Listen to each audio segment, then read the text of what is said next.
Magandang araw po sa bawat isa. Ito po muli ang inyong lingkod, Brother Paul Lito Jose, pastor po dito sa Jesus Christ Baptist Church, Santa Maria, Bulacan. And welcome po sa ating time in the Word. Ito po ay panahon na kung saan tayo nag-aaral ng salita ng Diyos sa patuloy na ikalalago ng mga mananampalataya, sa ikaliligtas ng mga kaluluwa, at lahat ng ito ay sa ikakaluwalhati ng pangalan ng ating Panginoon. Salamat po at kasama po namin kayo ngayon at nawa patuloy tayong matuto, lumalim sa pagkakilala, pagmamahal, paglilingkod at pananampalataya sa ating Panginoon at tagapagligtas.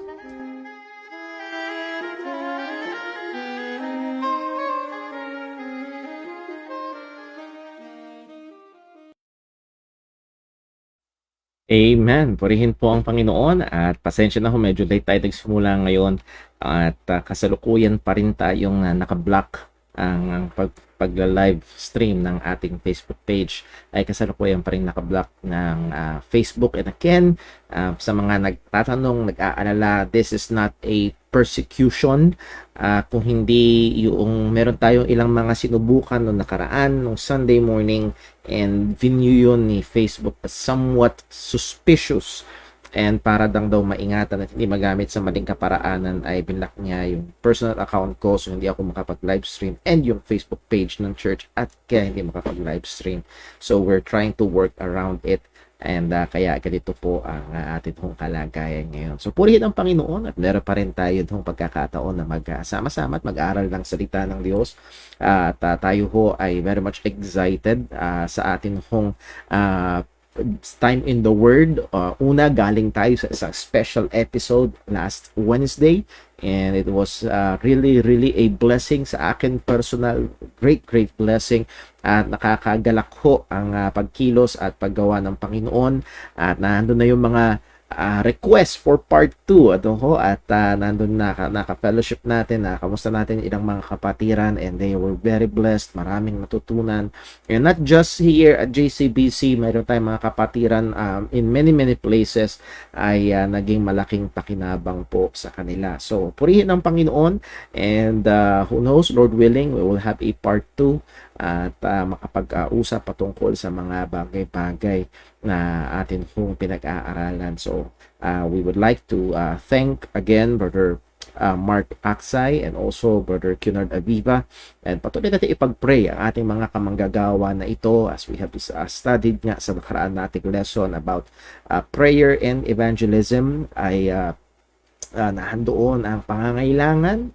at isa sa mga pangunahin ho nating parte when it comes to evangelism is to be praying for those who are preaching the Word of God, praying for the very preaching of the Word of God, praying for those who are hearing the preaching of the Word of God. So panalangin natin ang mga mangangaral, ang pangangaral at ang mga nakakapakinig ng pangangaral. So lahat ng iyon ay patuloy nating matapat na ilapit at ipanalangin sa Panginoon. So we thank God and we praise God sa naging resulta ng ating nakaraang special episode ng ating time in the Word. And another extra thing kaya ako excited ngayon ay we will be starting a new topic. Bagong series ho yung ating pag-aaralan, and it is very much connected doon sa atin itong pinag-aralan na evangelism. And what is evangelism? It is the work of God in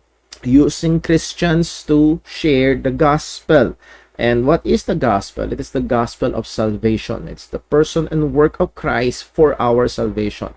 Yung ginawa ni Jesus para sa ating kaligtasan, and that is our very topic or serye na ating sisimulan. It's the study about our great salvation, or technically called soteriology, or the study of salvation, or the doctrine of salvation. So sisimulan po natin yan, Lord willing, today. And bago ho yun, ilan ho munang mga announcements dahil sa umiiral na ECQ sa atin hindi kasama ang Bulacan as far as I know, pero liban na lang kung meron akong kulang sa pag-research, pero the latest na nakuha kong information ay GCQ under heightened alert ay pinagbabawal ang physical gathering, ang religious gathering, ano ho.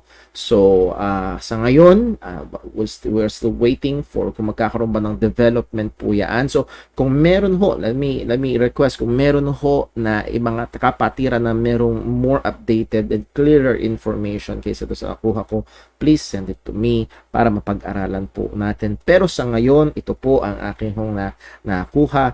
Under heightened alert, GCQ lang pwede up to 30%, pero under heightened alert ay hindi ho muna pinapayagan ang pagtitipon-tipon. So, ang atin hong pagsamba ay atin hong in-encourage ang ating mga kapatiran, at ito'y obligasyon natin to still be with us through live stream. At meron lang tayong ilang mga kapatiran, yung mga kasama ho natin, at lalo na maging sa ating live stream ministry, and also yung mga kinalaman. So again, maybe roughly around mga 5 tao lamang po ang nandito sa bahay sambahan this coming Sunday. So hopefully, Lord willing, it will be just for 2 Sundays. At let's wait for further announcements po, at ipag-pray po natin ito. So ingatan po natin patuloy ang isa't isa. Napakadali na mag-relax, lalo na kung tayo ay hindi tinamaan, pero kailangan natin na patuloy na mag-ingat, at yun din ay pagpapakita ng pagmamahal natin sa ating kapwa, sa ating neighbors, sa ating kapatiran. So let us continue to observe the health protocols na binigay ho sa atin ng gobyerno, at panatilihin ho natin na tayo ho ay hanggat maaari ay nasa loob ng mga tahanan kung hindi naman po kailangang lumabas. So, those are some of our reminders. Let's continue to pray para ho sa ating mga gawain. Ang ating hong kapatid na si Brother Dave Paule, nangangailangan ng panalangin. We prayed for the Botox, pinagkaloob ng Panginoon, pero sa ngayon sa ating kapatid ay kagaya nung nangyari 2 Botox before, hindi naging epektibo sa kanya. At yun din yung resulta ngayon kay Brother Dave. Wala siyang halos napansin na epekto. So, pakisama natin sa panalangin si Brother Dave. They're highly considering yung DBS or deep brain stimulation. So, pag-pray ho natin yung kalooban ng Panginoon sa bagay po na yun. So, pag-pray din natin ang ating mga ilang kapatiran. Si Brother Joel Cristobal, I posted a picture sa ating Facebook page. Pray ho natin sila nitong mga nakaraang panahon na umuulan ay medyo tumaas ulit ang tubig. So, pakisama ho natin sila sa panalangin. Okay, so yun ho ang ating mga ilang reminders, announcements, at nawa ay patuloy tayong masumpungan ng Panginoon na nagtatapat sa ating mga personal na pagsusumikap sa kabanalan. Patuloy tayo masumpungan na nagtatapat sa ating mga obligasyon bilang mga mananampalataya. So tayo ngayon ay dadako sa isang panalangin, and then we will begin our study ngayong gabing ito. Let's pray. Panginoon naming Diyos, aming Ama sa langit, kami po ay nagpapasalamat sa iyo. Tunay, napaka-biyaya mo, napaka-pagmahal mo, napaka-buti mo, O Diyos. At lahat ng ito ay aming nakikita, nararanasan. O Panginoon, paalala mo sa amin ang katotohanan. Dapat sa amin ay walang hanggang kapahamakan. Therefore, any comfort, kahit anong masarap, kahit anong maganda, kahit anong masayang bagay na aming nararanasan ngayon ay patong-patong na biyaya at kabutihan mo. At pinakadakila na biyaya ay walang iba kundi ang kaligtasan na meron kami sa aming Panginoong Jesucristo.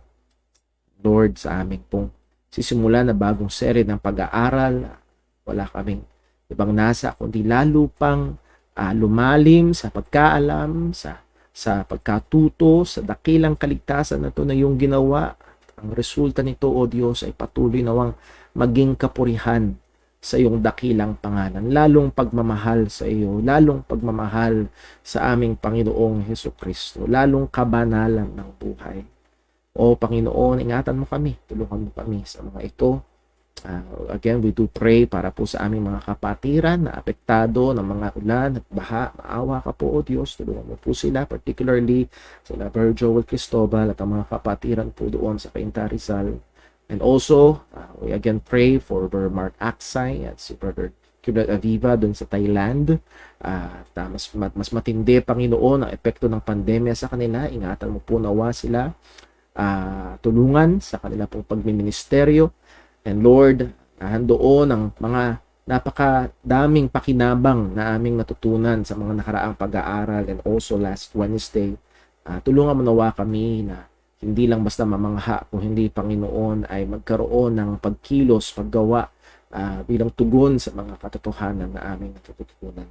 Ikaw patuloy na magbago sa amin sa wangis ng aming Panginoong Jesus. Ikaw patuloy na mag-ingat sa amin at pagturo sa amin, lalo na sa aming pag-aaral po na ito. At lahat ng kapurihan ay mauwi lamang sa iyo. Lord, we do ask for your mercy. We do ask also for your forgiveness ng mga kasalanan at mga pagkukulang na gawa namin laban sa iyo. Tawarin mo kami. Muli, O Diyos, wala kaming ibang inaasahan at wala kaming ibang pag-asa kundi ang aming Panginoong Jesus na namatay, nilibing at muling nabuhay para sa amin. Lahat ng ito ay dalangin namin sa ngalan ng aming Panginoong Jesucristo. Amen. Okay, so let's go to our study proper.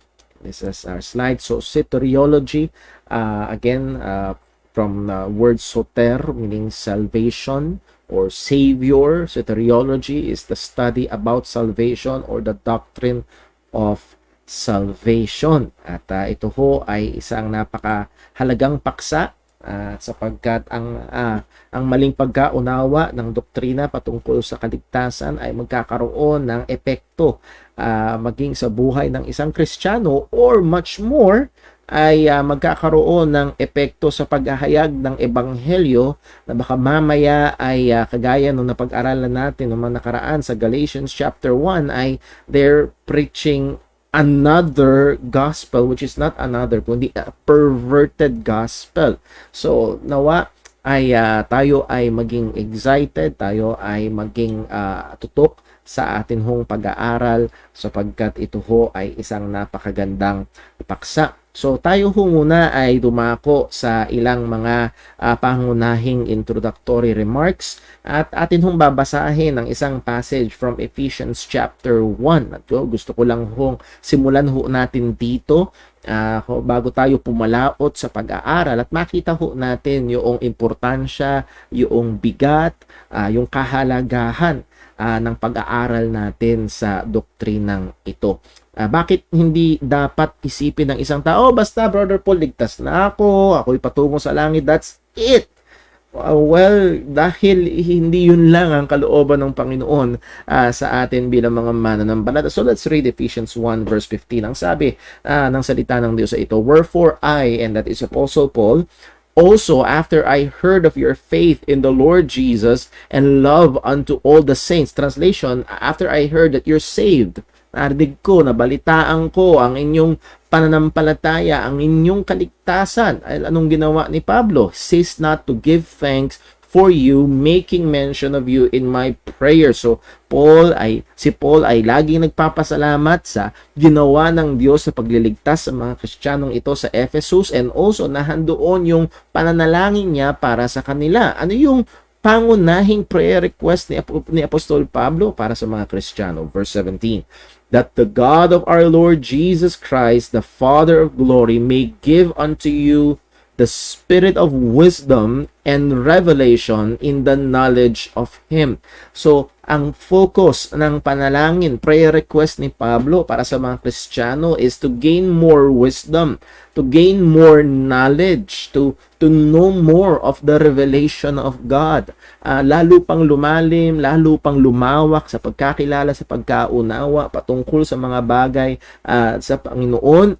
Pero particularly, as we will read sa verse 18, "the eyes of your understanding being enlightened, that ye may know what is the hope of His calling, and what the riches of the glory of His inheritance in the saints, and what is the exceeding greatness of His power to usward, who believe, according to the working of His mighty power." So, kung hindi natin wala tayong time na expound lahat ng ito, pero ang pinaka-core ng sinasabi ni Pablo ay upang mabuksan pa ang inyong mga mata at lalo pang magkaroon ng liwanag, that is, malalo nyo pang malaman yung kaligtasan, yung hope natin meron tayo sa pagkatawag sa atin ng Diyos sa kaligtasan, yung inheritance natin, yung exceeding power, yung matinding kapangyarihan ng Diyos na gumawa at patuloy na gumagawa sa atin ng mga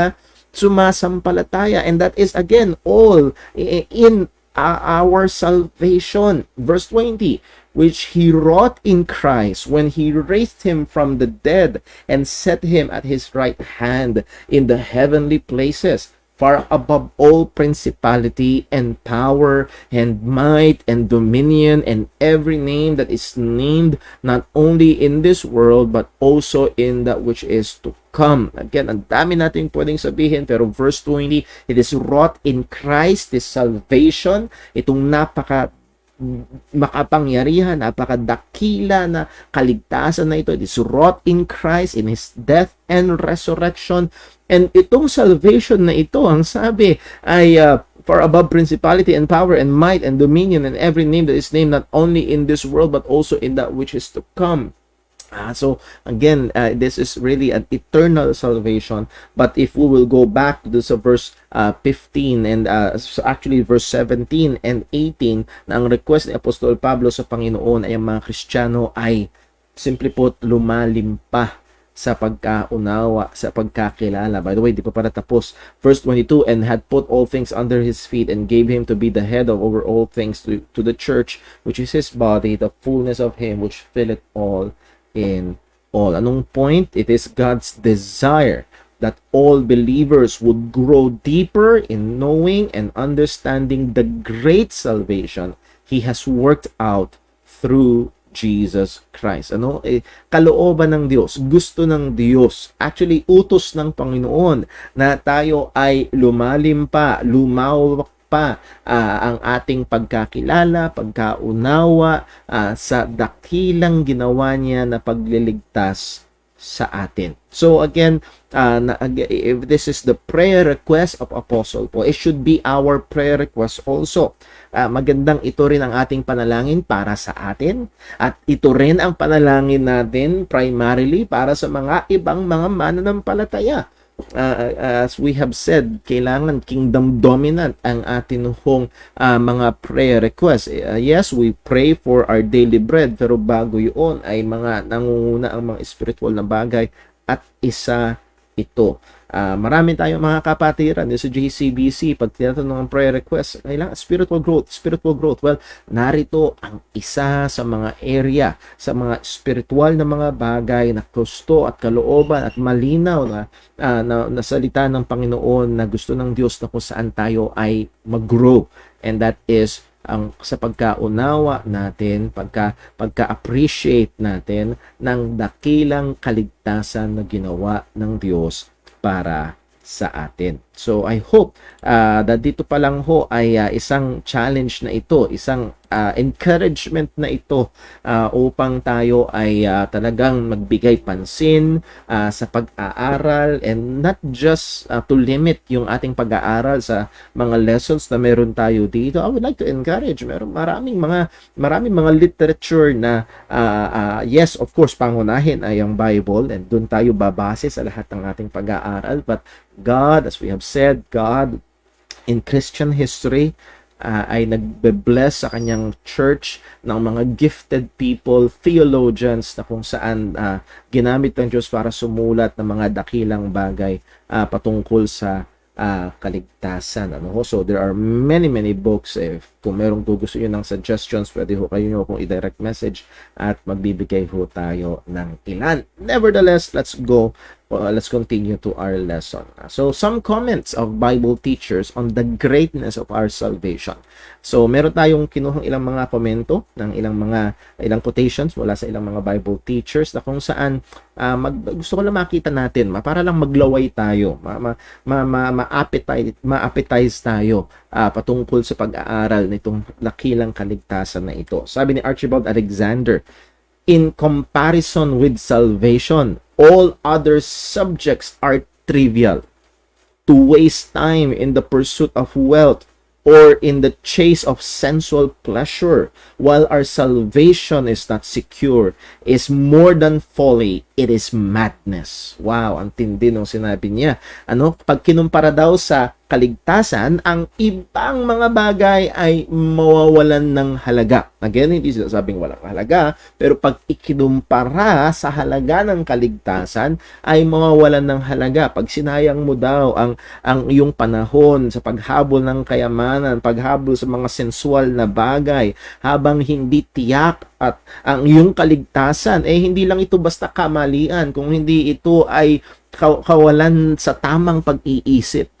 So, dinidiin lang niya na kung tayo ay nasa tamang pag-iisip, kailangan bigyang pansin ang dakilang kaligtasan na ginawa ng ating Panginoong Hesus para sa atin. Sabi ni Kevin DeYoung, salvation is the great theme of the Scripture. If we can plot the biblical storyline as creation, fall, redemption, and consummation, then clearly it is the third act which dominates the past pages of special revelation. So, translate ko lang ho. Ang kaligtasan daw ang pinakadakilang tema pagdating sa salita ng Panginoon. It is the outworking. Yung pag tingnan natin, pag binasa natin ang Biblia, hindi na ito basta kwento tungkol kay Abraham, kwento tungkol sa mga propeta, kung hindi, it is God working out. Ginagawa niya yung kanyang pinangako na darating na tagapagligtas. Sa Genesis 3:15 pa lang, the proto-evangelion, na darating yung seed of the woman na magbubruise o susugat, will give a fatal blow sa head of the serpent. So that is the Messiah already being promised ng Panginoon. Pero makikita natin, hinati niya sa storyline ng Bible, creation, fall, redemption, and consummation. At so, kung pwede nating hatiin doon, strictly speaking, strictly speaking, the Bible details creation in 2 chapters. Yung pag-create ng Panginoon, kinuwento sa dalawang chapter 1 and 2 ng Genesis. And then, the fall, which is a very true event, at yan ay natala sa Genesis chapter 3, 1 chapter. Yung consummation, which is eternity, future, new heaven and new earth and everything with that, ay Revelation 21 and 22, 2 chapters. And then the other chapters, the other 1,184 chapters are about redemption. So, malaki ang inuukupan nitong lugar pagdating sa salita ng Panginoon. Yung pagkilos at paggawa ng Diyos, pagtupad niya ng mga pangako, yes, nasumpungan ng climax nito doong na namatay at muling nabuhay ang ating Panginoong Kristo, but it is God working that out, yung dakilang kaligtasan na ito. So yes, it is the great theme of Scripture. So kung tayo ay Kristiyano at mag-aaral tayo ng Biblia, hindi pwede at hindi tama na iwasan natin ang pinakadakilang tema na ito ng kaligtasan. Well, again, let me just clarify, and it points to, ito'y tumuturo sa kaluwalhatian ng Diyos. Ito'y nagbibigay, itong dakilang kaligtasan na ito, ang boiling down nito ay patungo sa kaluwalhatian ng Panginoon. So, hindi ito nakikipagkumpetensya. Sabi ni Martin Lloyd-Jones, which is isa sa mga kinikilalang best expositor ng salita ng Diyos in the 20th century, ang sabi niya ay ito, in this modern world, there is nothing quite so wonderful as this, so great salvation. Quoting from Hebrews 2 verse 3. What is comparable to the knowledge of sins forgiven? What is more powerful than to be able to put your head on the pillow knowing that if you die during the night, it doesn't matter, knowing that you have already passed from judgment to life and that you will go to heaven and wake up there as a child of God. Oh, how wonderful it is the companionship of Christ. Ano pa ba yung maging sa modern world na ito, no, which is Again, tayo ngayon sa 21st century, much more modern. With all the technology na meron tayo, so on and so forth. Ano pa ba ang mas gaganda? Ano pa ba ang mas dadakila? Anong pwede mo man lang ikumpara para pumantay man lang sa katotohanan at kaalaman at katiyakan na ang iyong kasalanan ay napatawad. Na pag ikaw ay namatay sa sa himbing ng iyong pagkakatulog, ang pagbukas ng iyong mata, ikaw ay nasa piling ng Panginoon. What can be greater than that? Ano pa bang mas dadakila doon? Well, again, ang implication nitong rhetorical question na ito ay wala. Wala.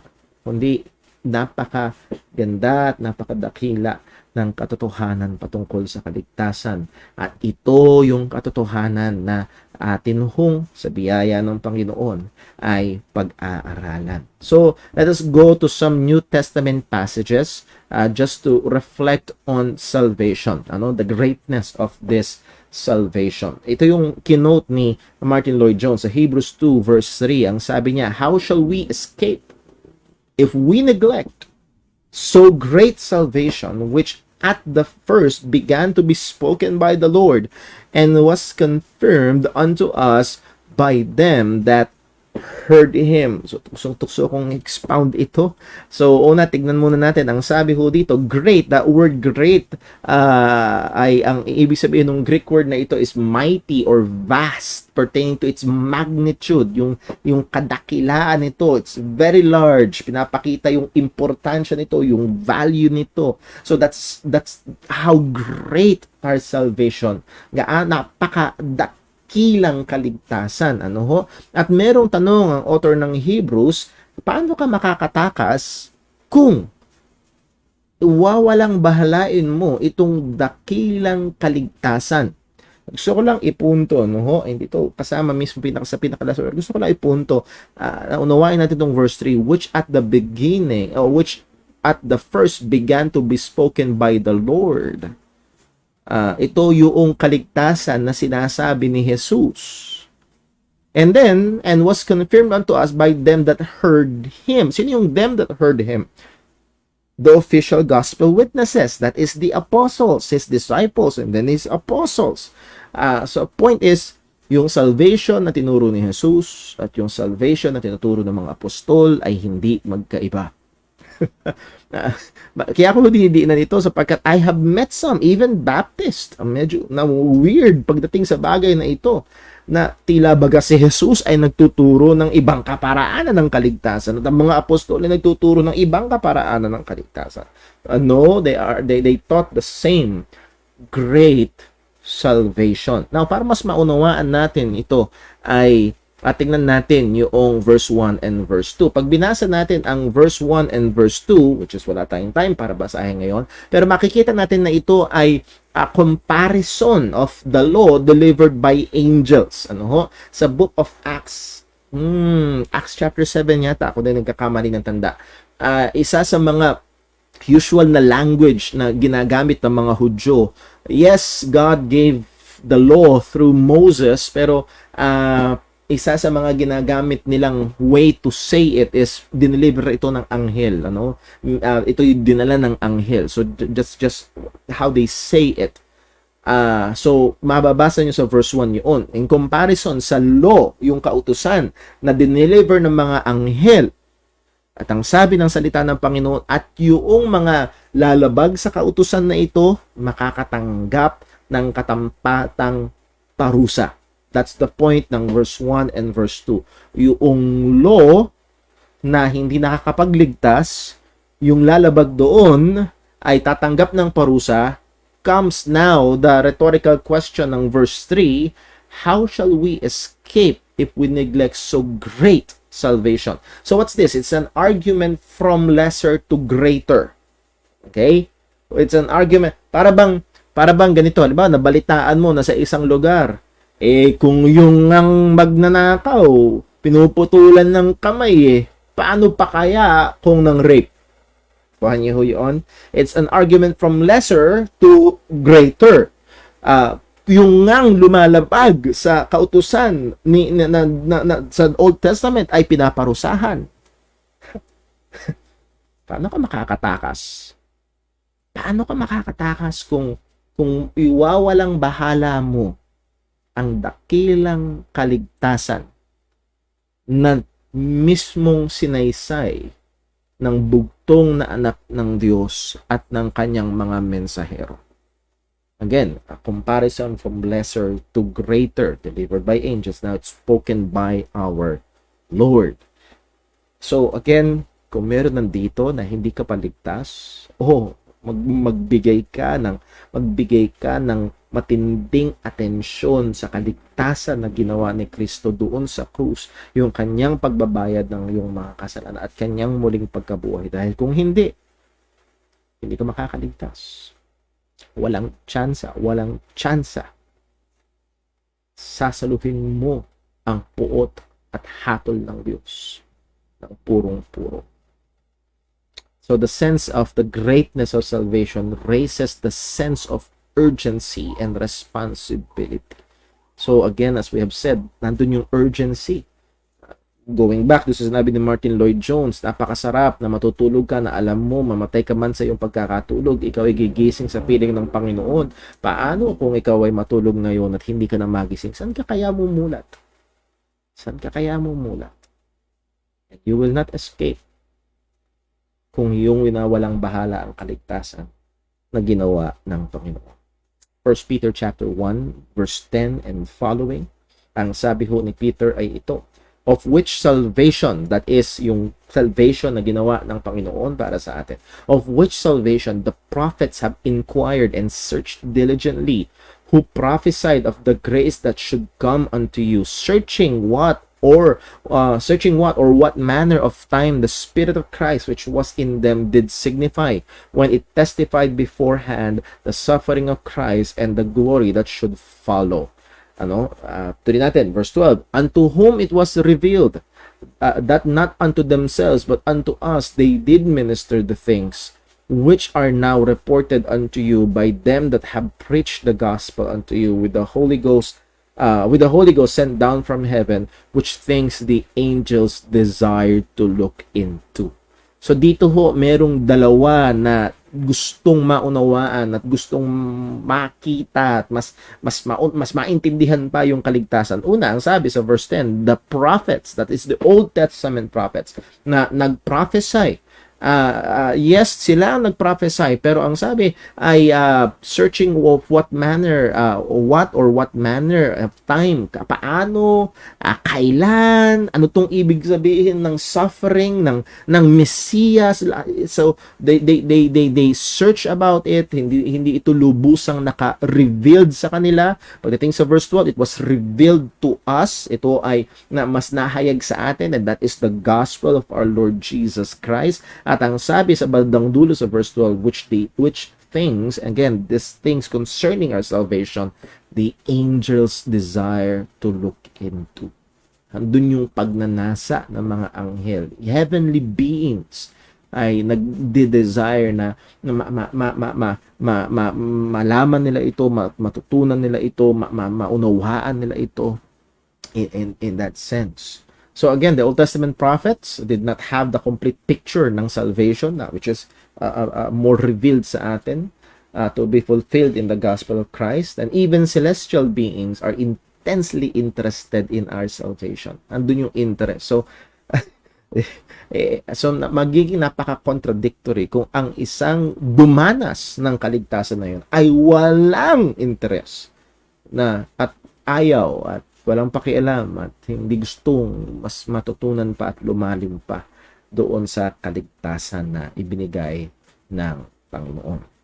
So Jude chapter 1 verse 3 ang sabi, Beloved, when I gave all diligence to write unto you of the common salvation, it was needful for me to write unto you and exhort you that you should earnestly contend for the faith which was once delivered unto all the saints. So, dito sinasaysay ni Jude na meron siya talagang paksa na gustong isulat para sa kanila that is about salvation, pero medyo nag-switch siya, nag-switch sa apologetics to earnestly contend for the faith. Pero gusto kong bigyan pansin dito yung sinabi ni Jude na the common salvation. That word common, ang ibig sabihin, koinos, shared or belonging to all. So this salvation belongs to all Christian. Ang punto, salvation is regarded as the one blessing shared by all true believers. No one is more saved than the others. Again, sana mas kahit paano nguyain natin ito. Hindi mas ligtas si Pablo kaysa sa isang Kristiyanong kahapon lang naligtas. Bakit? Dahil pareho lang ng basihan. Pareho lang silang nakatungtong at nakaasa kay Jesus na namatay sa krus at muling nabuhay. That's our common salvation. So, hindi mas saved ang mga theologians. No. Hindi rin lesser saved ang mga nominal members. No. This great salvation ay may commonality sa lahat ng mga mananampalataya. So, huwag nating tignan na, hindi naman kasi ako apostol, hindi naman ako pastor. No. Itong dakilang kaligtasan na meron ang mga apostol at ang mga maunang mananampalataya sa atin ay siya ring dakilang kaligtasan na meron tayo ngayon, at ikaw, kung ikaw ay tunay na mananampalataya ni Jesus, meron ka ngayon. At kagaya na sa akitan natin, sabi ni Pablo sa Ephesians 1, prayer at gusto ng Panginoon, prayer ni Pablo para sa mga Kristiyano at malino na desire ng Panginoon na tayo ay lumalim, lumawak sa pagkaunawa sa dakilang kaligtasan na ito. O, tuloy po natin. Now, so pinakita lang ho natin gaano kadakila ito, napakatindi, napakalaki, talagang maganda na dapat nating paglaanan ng pansin.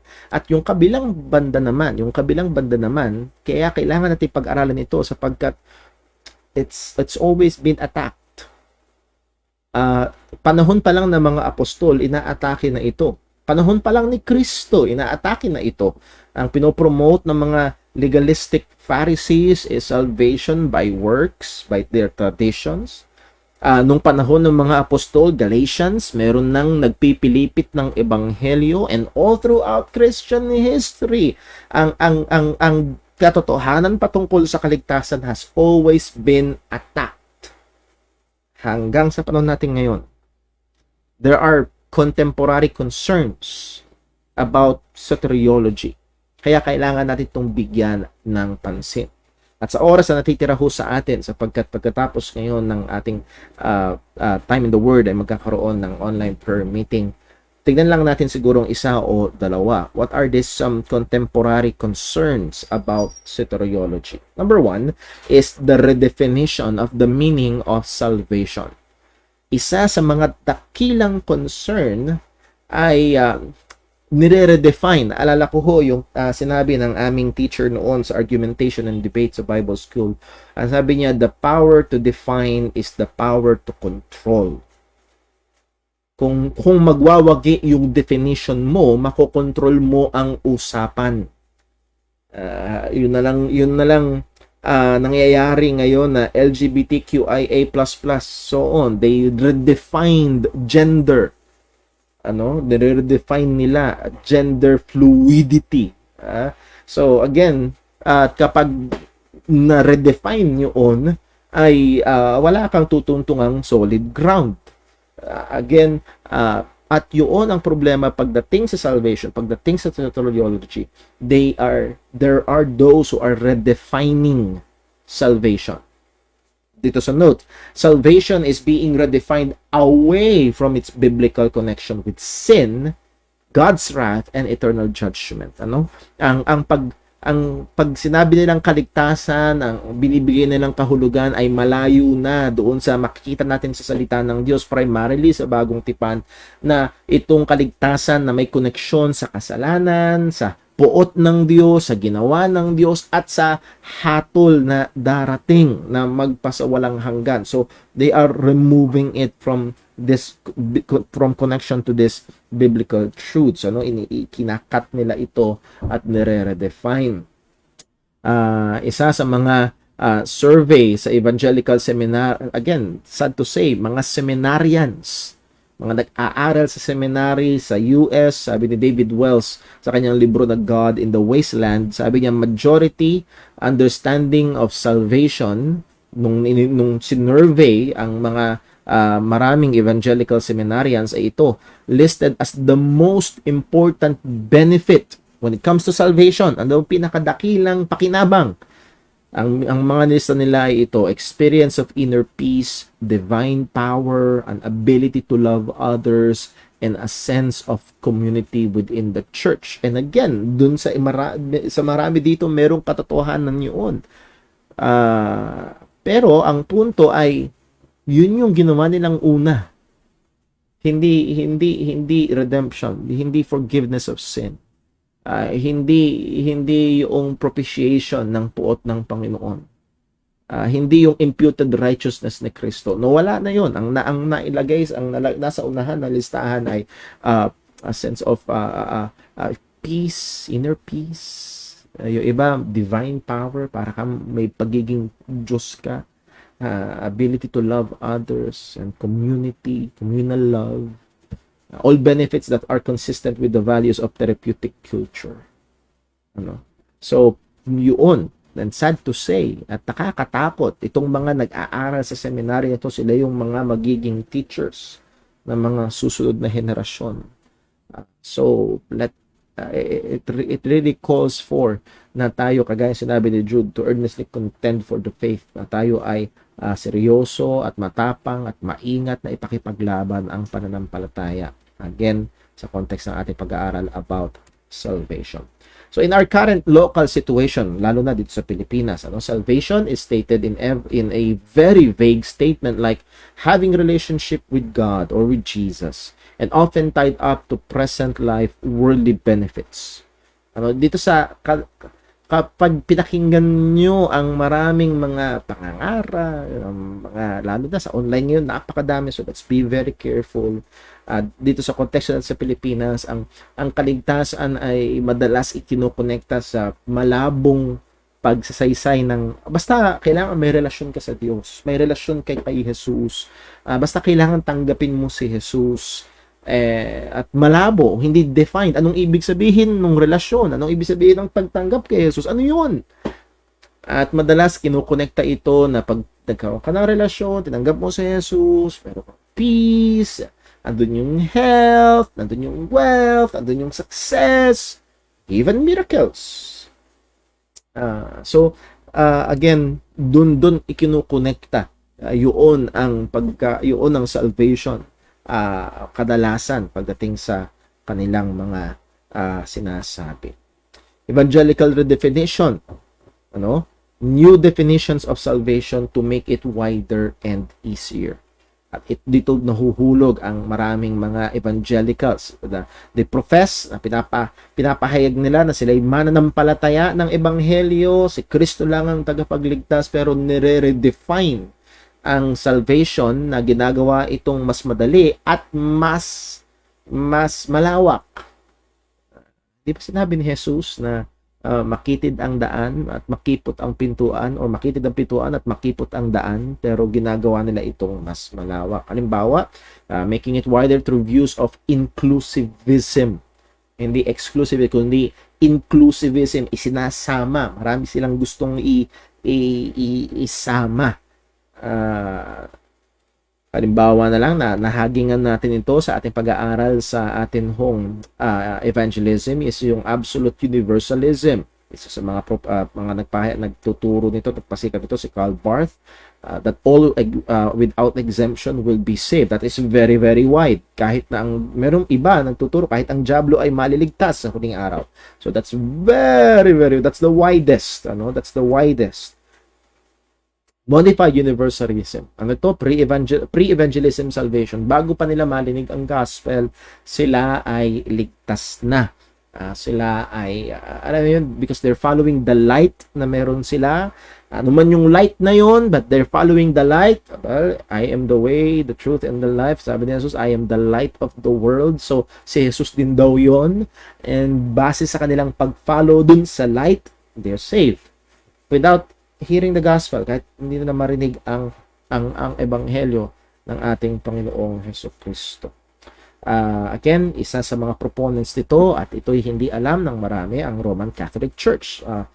Sa official document ng Roman Catholic Church, ang sabi ito sa Vatican II, those who, while guiltlessly ignorant of Christ's gospel and of His church, ignorante, nasa bundok, hindi nakapakinig ng gospel, ignorante, hindi alam ang church that is pertaining to the Roman Catholic Church, sincerely seek God and are brought by the influence of grace to perform His will as known by the dictates of conscience. Okay? So, they sincerely seek God at they sincerely try to obey, perform, magawa yung kalooban ng Diyos sang-ayon sa dikta ng kanilang konsensya. Ang sabi, again, ng Roman Catholic Church can achieve eternal salvation. Are we hearing this? This means na kahit hiwalay kay Kristo, basta nasunod nila ng maayos yung konsensya nila, they can be saved. Hindi na pala kailangan ng missions. Hindi na kailangan ng evangelism. Hayaan na lang silang hopefully sundin ang kanilang mga konsensya. Actually, may tanong nga doon. Paano yung napakasikap ng sinusunod yung kanyang konsensya, tas narinig ang gospel, tas nireject ang gospel? So again, they're trying to make it wider. Madalas, there's no implications. We have said there's no real need for missions or evangelism. Basta subukan lang nilang sundin ang Panginoon, hanapin ang Diyos, sundin ang kanilang konsensya. Isang babala lang, often an emotional escape. This is often an emotional escape for those who have not heard the gospel.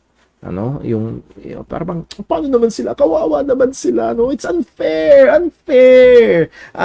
Hindi nila narinig ang gospel. Unfair. There must be a way. Baka merong ibang paraan na pwede silang, exemption to the rule. Ang sabi ng salita ng Panginoon, dito tayo matatapos ngayong gabi. Marami pa sana. Tutuloy natin next week, Wednesday, sa ating time in the Word. Pero let's answer this question. Paano nga naman yung mga hindi nakarinig ng Ebanghelyo? Ang sabi ng salita ng Panginoon sa Romans chapter 2, verse 12 and following, for as many as have sinned without the law shall also perish without the law, and as many as have sinned in the law shall be judged by the law. So, nahandoon na kahit hindi nakarating, again, yung law dyan is being used in a general way as pertaining to the laws of God, the words of God. Paano yung mga nabuhay na wala sa kanila ang salita ng Diyos, that is the Gentiles. At yung mga nabuhay naman na nasa kanila ang salita ng Diyos, mga kautusan ng Diyos, that is the Jews. Ang sabi ng salita ng Panginoon, they will be judged both, kapwa hahatulan. Ang sabi sa verse 13, for not the hearers of the law are just before God, but the doers of the law shall be justified. Now, kaysa madulas ho kayo dyan, pambihila, pwede palang ma-justify by doing the law. Anong requirement ng law? Perfect obedience. At yun ang walang nakakagawa. At imposible. Because we are fallen creatures. So, hindi tayong kayang iligtas. Malinaw yun sa Romans chapter 8. It was weak through the flesh. The law, hindi kayang iligtas tayo ng kautusan, hindi tayo kayang bigyan ng katwiran ng kautusan kasi ang problema ay nasa atin, tayo ay makasalanan. So let's go forward, verse 14. For when the Gentiles which have not the law do by nature the things contained in the law, this having not the law are a law unto themselves, which show the work of the law written in their hearts, their conscience also bearing witness, and their thoughts the mean while accusing or else excusing one another. At yes, nakikita natin dyan, minention ng conscience. At nahandoon, ito ay ebidensya ng kautusan ng Diyos na nakasulat sa puso ng tao. So anong punto? Kahit yung mga taong hindi naabot ng salita ng Diyos, naasa kanila ang kautusan ng Diyos nakasulat sa kanilang puso at hahatulan sila ng Panginoon. Ang punto ni Pablo ay ito, hindi ito posibleng paraan para sila maligtas kapag sunod nila yung konsensya nila. Actually, ang pinopoint ni Pablo ay ito. Ito pa ang pagbabasihan ng Diyos ng hatol. Dahil may utos ang Diyos sa kanila. So, hindi sila exempted. Wala silang scripture. Well, merong law ng Panginoon nakasulat sa kanilang puso, hahatulan pa rin sila ng Diyos. And again, pag hinatulan sa ayon sa gawa, walang matuwid, wala kahit isa. Babagsak sa parusa. At ang tanging paraan pa rin para maligtas ang isang tao ay manampalataya sa Ebanghelyo ng ating Panginoong Jesucristo. Sabi ni Jesus, I am the way, the truth, and the life. No man cometh unto the Father except through me. Si Jesus lang ang daan. Kailangan mo manampalataya na siya'y namatay para bayaran ang iyong mga kasalanan at muling nabuhay. Sabi ng salita ng Panginoon, sino mang sa kanya sasampalataya ay hindi mapapahamak, kundi merong buhay na walang hanggan. So I hope nakita ho natin na kailangan ko palang bigyang pansin. Hindi pala sapat. Kung ikaw ay mananampalataya na, ikaw ay ligtas na, at patungo sa piling ng Panginoon sa langit, sabi nga, hindi sapat na, basta patungo ka sa langit. No. Kalooban at gusto ng Diyos na mas maunawaan pa natin ang napakadakilang kaligtasan na ito. And then also, sa ating mga ligtas nga, maraming atake sa Ebanghelyo, maraming atake sa katotohanan ng kaligtasan. Kailangan natin itong mas lalong matutunan para tayo ay lalong mas maging mapagbantay sa dakilang kaligtasan na ginawa ng Panginoon para sa atin. Lord willing, this coming Wednesday or next week Wednesday, tutuloy natin ang pag-aaral ho na ito. At tawa, tayo ho ay patuloy na lumago, lumalim sa pagkaalam, pagkatuto sa dakilang kaligtasan na binigay sa atin ng Panginoon sa pamagitan ng ating Panginoong Jesucristo. Let's pray. Panginoon naming Diyos, aming Ama sa langit, we do praise you, we love you, we thank you. Salamat, O Diyos, sa napakadakilang kaligtasan. Tulungan mo kami, kahit unti-unti pa, O Diyos, ay lalo pang lumalim, lalo pang lumawak, aming pagkaunawa. At pagkaunawa na ito ay hindi lang basta intelektual na pagkaunawa, kundi talagang magkaroon ito ng matinding epekto sa amin bilang mga mananampalataya. Makilala talaga namin. Patuloy kaming mabago. Patuloy kaming lumago. At malinaw, O Diyos, kagaya ng aming nabasa, ito ang iyong kalooban para sa bawat Kristiyano. Tulungan mo kami, O Diyos, na malayo sa kayabangan. Nawa ang mga katotohanan na aming matututunan ay lalong magpakumbaba sa amin. Lalong magbigay sa amin ng mas matapat na paglilingkod at mas mainit na pagsamba. Tunay, Panginoon, kailangan namin ito. Tulungan mo kami. Ingatan mo kami. Maging, Panginoon, maaaring ngayon ay may nakikinig na wala pa sa pananampalataya kay Kristo. Panginoon, ipakita mo sa kanya na wala siyang ibang pag-asa. Hindi siya makakatakas sa hatol mo. Ang tanging maaaring magligtas sa makasalanan ay si Jesucristo lang. Salamat po sa iyong mga salita na aming basihan. Ingatan mo kami, tulungan mo kami.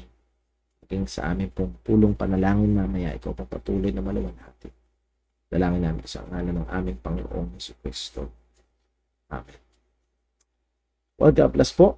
At maraming salamat po na tayo nagkasama-sama. Lord willing, next week Wednesday ay tayo muling mag-aral ng salita ng Panginoon. Ingat po tayo at patuloy tayo maging instrumento ng Diyos sa paghahayag ng kanyang ebanghelyo. God bless po. Magandang gabi.